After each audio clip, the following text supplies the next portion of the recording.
হে কি উন্নয়ন? পাকিস্তান তো উন্নয়ন দেখার জন্য সে, হ্যাঁ, এটা পাকিস্তানি, এগুলো চেহারা চেহারা পাকিস্তানি। তারপর আমার বলা হচ্ছে আমি যাবো, আমার সাথে যারা থাকে এরা কি বেতন। আসসালামু আলাইকুম দর্শক, দেশ ও দেশের বাইরে থেকে যারা এই মুহূর্তে আমার ভিডিওটা ওপেন করেছেন সবাইকে অসংখ্য অসংখ্য ধন্যবাদ। দর্শক, প্রথমেই আপনারা দেখেছেন যে বর্তমানে ব্যারিস্টার সুমনকে পাকিস্তানি এবং জারজ সন্তান বলা হচ্ছে। কেন ওই দিন ব্যারিস্টার সুমন কেঁদেছিল, কার কারণে কেঁদেছিল, আপনারা স্পষ্ট এই ব্যক্তিটাকে দেখেছেন। দেখে যারা ব্যারিস্টার সুমনের ভক্ত তারা আজকের এই ভিডিওটা দেখে কেউ কন্ট্রোল থাকতে পারবেন না। কেননা এই সেই মাহবুব আলী যে হবিগঞ্জ 4 আসনের মন্ত্রী ছিলেন, বিমান ও পর্যটক মন্ত্রী, এই সেই মানুষটাই ব্যারিস্টার সুমনকে জারজ সন্তান বলেছিলেন। এই সেই মানুষটাই ব্যারিস্টার সুমনকে জন্মের ঠিক নাই বলেছিলেন।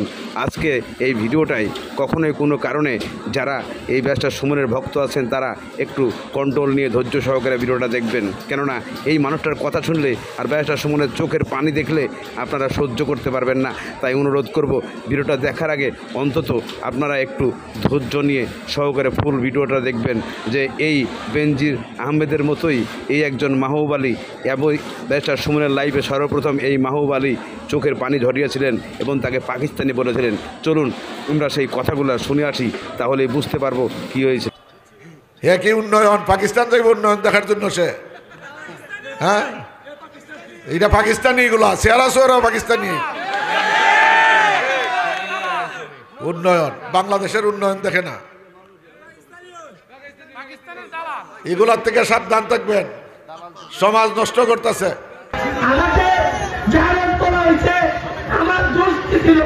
আমি তো শুধু আপনাদের ভোটের ব্যবস্থা করছিলাম, আমি তো কারোর সাথে কোনো ঝামেলা করি নাই। তারপর আমার বলা হয়েছে আমি যাবো, আমার সাথে যারা থাকে এরা কি বেতন না। যে নিজেকে শিক্ষিত মনে করে সে শিক্ষিত লোক না। যে নিজেকে মনে করে আমি জানি না, অন্য লোক আমার চেয়ে বেশি জানে, সেই প্রকৃত শিক্ষিত। আমি নিজে গিয়ে হামসাইমেরা কোন হয়, বাপদাদার নাম নাই, সানবিয়ার বিয়াই, শিক্ষিত হয়েছে। এই ধরনের শিক্ষিত বাংলাদেশে অভাব নাই।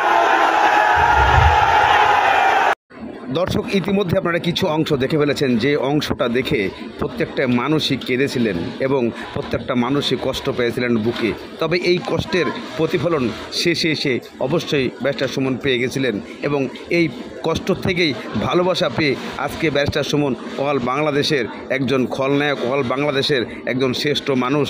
আর যেই মানুষটা বলেছিল যে এ জারজ সন্তান পাকিস্তান থেকে এসেছে, সেই মানুষটা আজকে কোর্টে গিয়ে ওকালতি করছে। যেই মানুষটা একজন বর্তমানে 10 বছর মন্ত্রী ছিলেন, বিমান ও পর্যটক মন্ত্রী, যা থাকার কথা ছিল আরামা এসে বসে, কিন্তু আজকে কোর্ট পরে সে বসে আছে কোর্টে। চলুন।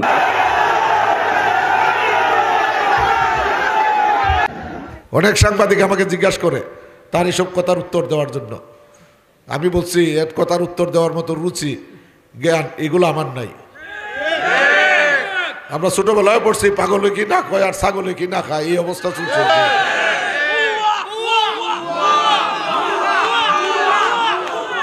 হ্যাঁ, বক্তৃতা দিছে, হ্যাঁ ব্যারিস্টারি করছে লন্ডন গিয়া। একদিন দেখে বক্তৃতা শুনতেছি, তোর মতো কত ব্যারিস্টার রাস্তাঘাটে মানুষের পাড়ার মধ্যে পড়ে গিয়ে দেখ। আজকে 8 জন আসছিল এখানে, বিলাতে লেখাপড়া করে মানুষ সভ্যতা শিখে, খাওয়াইতে হয় কিভাবে খাবার দাবারও শেখায়। এখানে রাজ ফ্যামিলির সাথে ডিনার করতে হয়, কোন পোশাক কোথায় গিয়ে পড়তে হয় এটাও শিক্ষা দেওয়া হয়। আর সে শিখছে এইসব জিনিস, বাটপারি। হ্যাঁ, হ্যাঁ বলে উন্নতি করব। দর্শক বন্ধুরা, এই মানুষটার কথা শুনলে ব্যারিস্টার সুমনের পক্ষ থেকে কথা বলতে ইচ্ছা করে। এই সমস্ত কুলাঙ্গার মানুষেরা, এই সমস্ত নেতারা যারা দেশকে কখনো ভালোবাসে নাই, 10টা বছরে এই চুনারঘাট এলাকায় শুধু কোটি কোটি টাকা উনি বরাদ্দ নিয়েছে, কোনো কিছুই করে নাই। চা বাগানের শ্রমিকরা না খেয়ে মরেছে, এলাকার লোকজন পাকা রাস্তা অবাধে, স্কুল কলেজ মাদ্রাসা কিছুই করেন নাই। উনি শুধু মন্ত্রিত্ব নিয়ে বসে বসে আমলা নিয়ে চা সিগারেট খেয়ে ইত্যাদি ইত্যাদি করে ও ফুর্তি উড়াইছে। আর আজকে ব্যারিস্টার সুমনকে বলেছেন যে উনি রাস্তার একজন পথিক, রাস্তার ভিখারি, এরকম ব্যারিস্টার পায়ের তলে ঘুরে। এই মানুষটাকে আপনারা কি জবাব দিবেন? আর এই মানুষটার জবাবের কমেন্টগুলো আপনি অবশ্যই দিবেন, কেননা এই মানুষটা যে কাহিনিগুলো করেছে, যে মানুষটা লাইভগুলো নিয়ে আসছে, এর আপনারা প্রতিপক্ষ হিসাবে আপনার ব্যারিস্টার সুমন ভাইকে যদি ভালোবেসে থাকেন অবশ্যই কমেন্ট করবেন, ভিডিওটা শেয়ার করবেন। আপনাদেরকে আমি অনুরোধ করতেছি, এখান থেকে শেষ